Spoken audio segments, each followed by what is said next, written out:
Half cup দুধ দিয়ে প্রায় 1 কেজির বেশিও মিষ্টি বাড়িতেই বানিয়ে ফেলতে পারবেন। তার জন্য একটা মিক্সিং বোল নিতে হবে, হাফ কাপ গুঁড়ো দুধ, 1 কাপ ময়দা, হাফ চামচের মতন বেকিং পাউডার, তার হাফ বেকিং সোডা আর কিছুটা পরিমাণ সাদা তেল দিয়ে খুব ভালো করে শুকনো উপকরণ মিশিয়ে নিতে হবে। তারপর অল্প অল্প জল দিয়ে একটা নরম চিরচিরে ডো বানাতে হবে। 5 মিনিট ডোটাকে রেখে দিতে হবে। এখন ডোটাকে 5 মিনিট পরে ভালো করে মেখে লেচি কেটে নিতে হবে।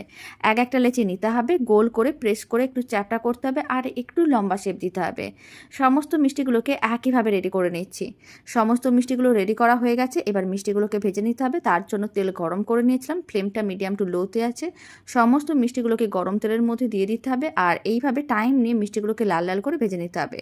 যখন এই মিষ্টিগুলো বেশ লাল লাল করে ভাজা হয়ে যাবে তুলে রেখে দিতে হবে। এদিকে একটা কড়াইয়ের মধ্যে 1 কাপের মতন চিনি দিলাম, 1 কাপ জল দিলাম, অল্প একটু দিয়ে দিলাম এলাচ গুঁড়ো।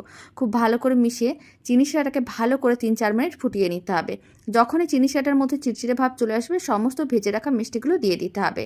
তারপর ফ্লেমটা অফ করে ঢাকনাটা বন্ধ করে এইভাবে 30 মিনিট রেখে দিতে হবে। এতে মিষ্টিগুলো ভালো করে চিনি শিরাটা সোক করে নেবে আর অনেক বেশি নরম তুলতুলে হয়ে যাবে। বাড়িতে বানিয়ে দেখতে পারেন। আশা করি এই মিষ্টি রেসিপি আপনাদের খুবই ভালো লাগবে আর বানানো একেবারেই সহজ।